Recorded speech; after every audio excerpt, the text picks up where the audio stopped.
How I Became a Reformed-Christian Libertarian-Anarchist by Gregory Baus.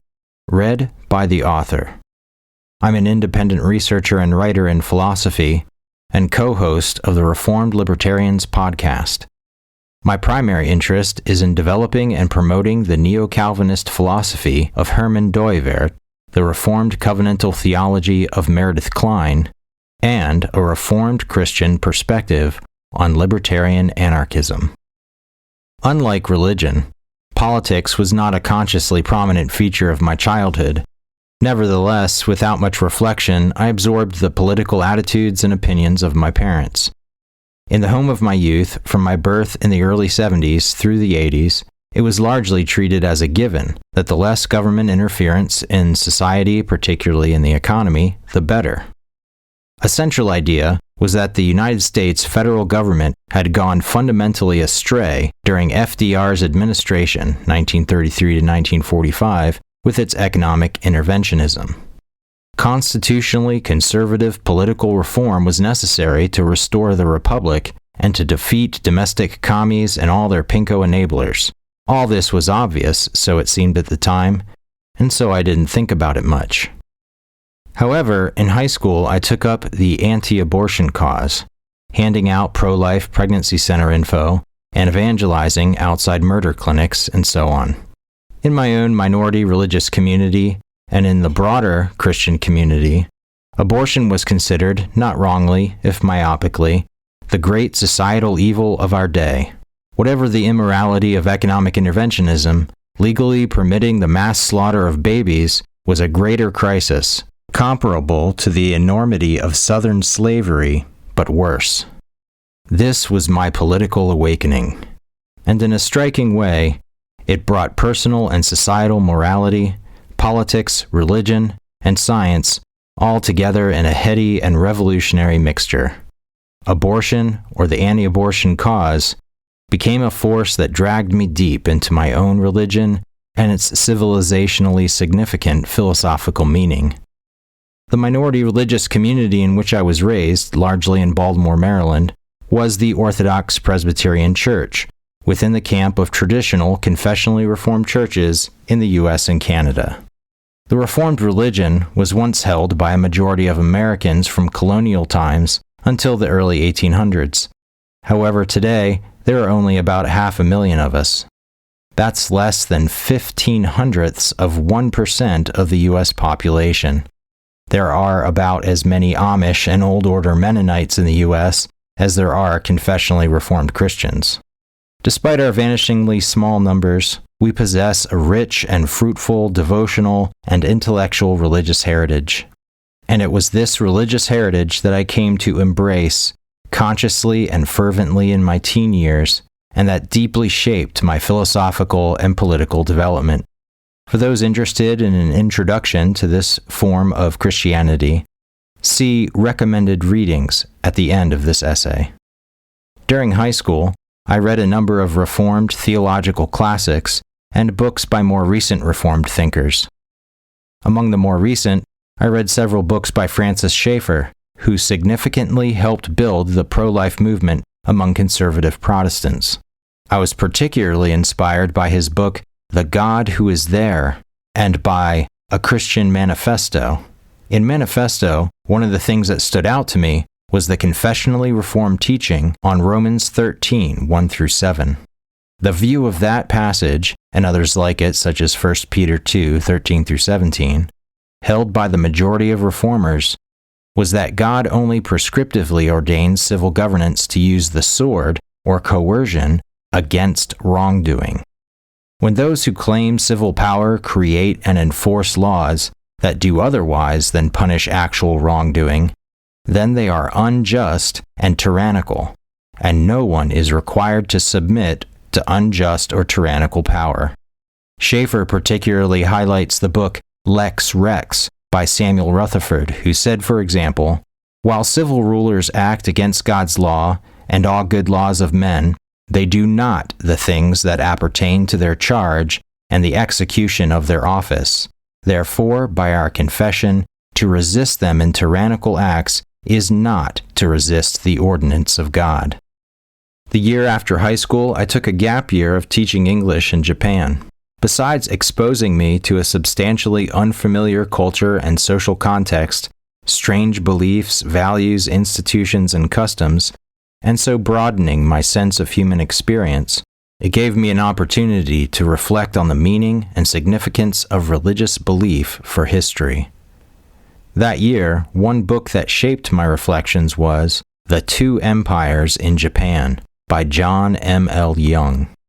This book helpfully recounts the history of conflict between a largely compromised Christianity with the predominant Shinto fascist nationalism in Japan. My first year in college, at a Reformed liberal arts school in Georgia, when I was old enough to vote, I met and conversed with a visiting speaker on campus, Howard Phillips.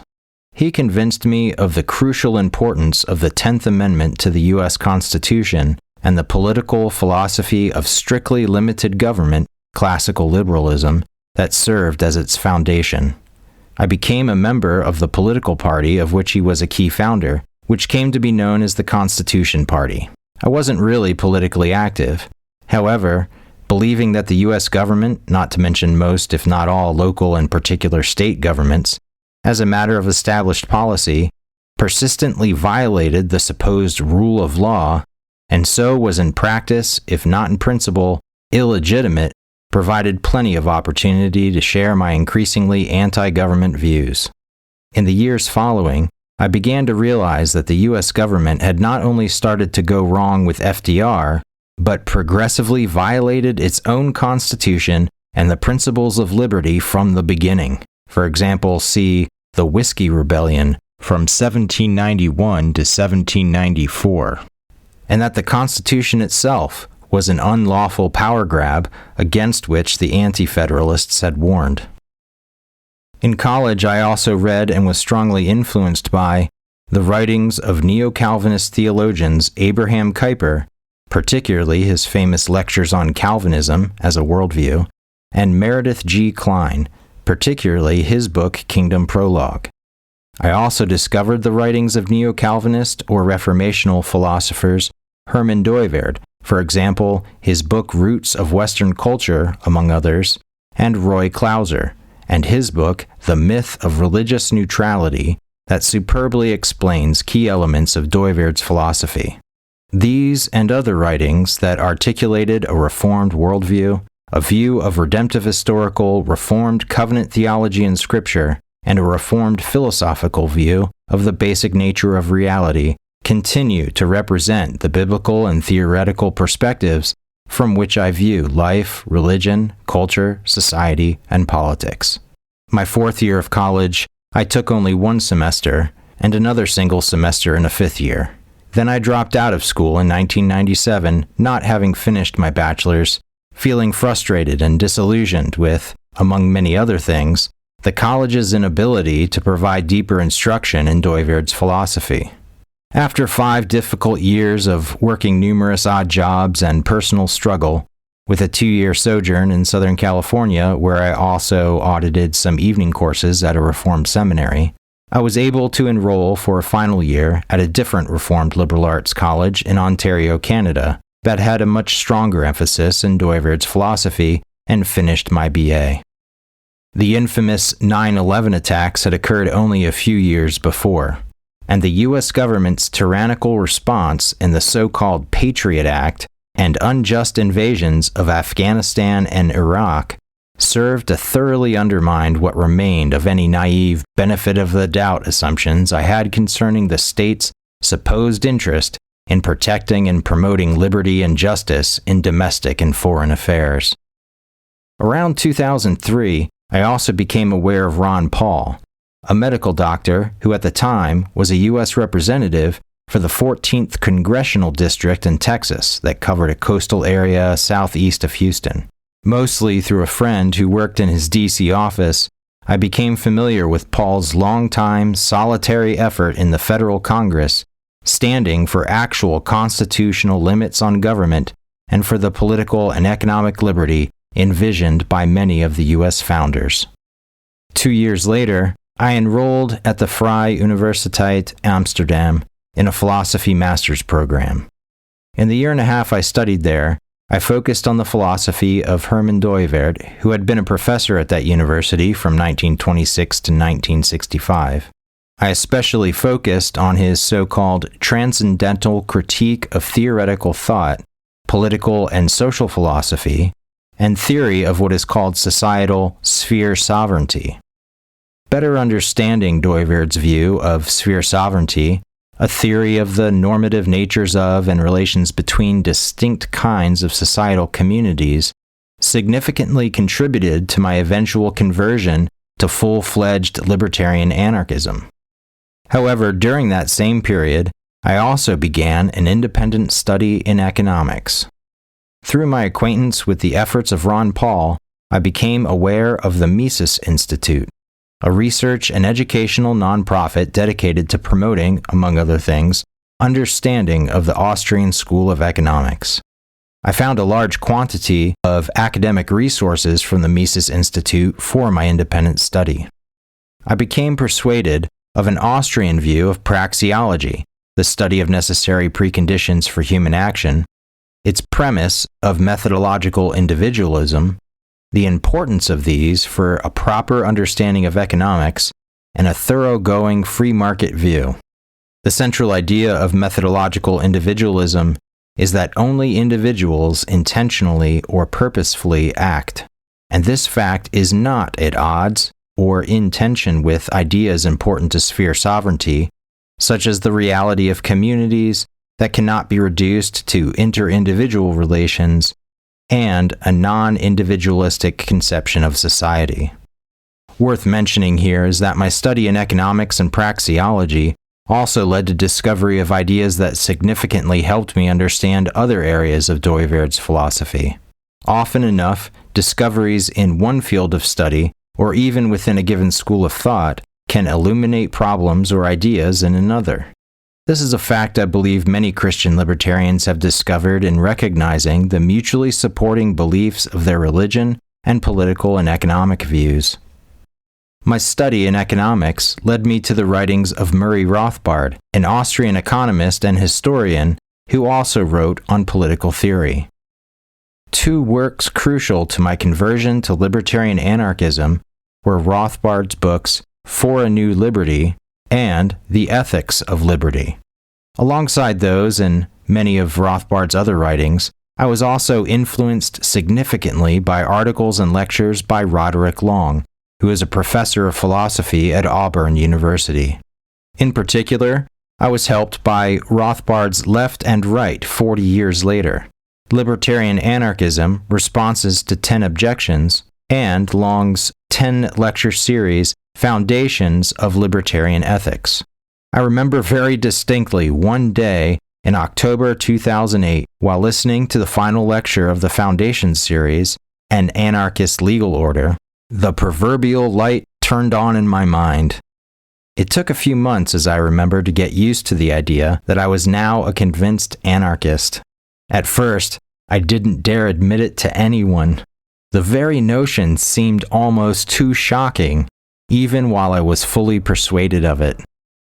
However, being able to see how the total rejection of aggression or the initiation of coercion and threat of it against another person and property, and therefore a total rejection of the monopoly state as an inherently unjust and illegitimate distortion of God's ordained civil governance, was not only entirely compatible with, but in fact supported by my religious and philosophical convictions, reassured me that, however shocking, it was right to hold to libertarian anarchism.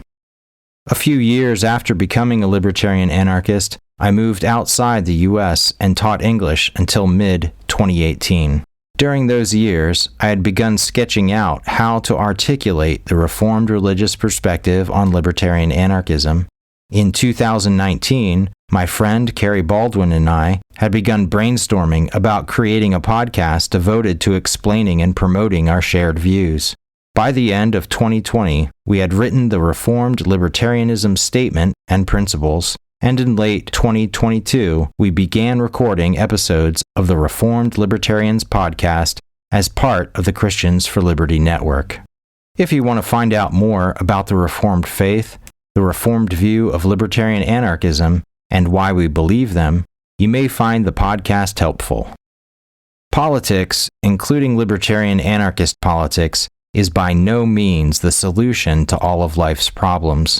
And on this side of Christ's return in glory to judge the living and the dead, and to establish the new heavens and earth, even salvation doesn't solve all our personal and societal woes.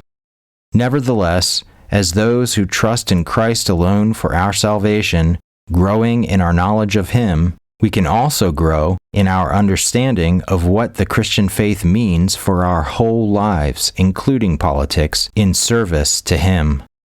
The Lord doesn't promise that it gets better in this life, and that isn't our ultimate hope, but it is our great privilege and joy, insofar as we may, to work for a politics that is more in keeping with the ordinances He has revealed. Recommended readings for an introduction to confessionally Reformed Christianity. Putting Amazing Back into Grace by Michael Horton. The study guides to the Westminster Shorter Catechism and to the Heidelberg Catechism by G.I. Williamson, and With Reverence and Awe by Darrell Hart and John Meether.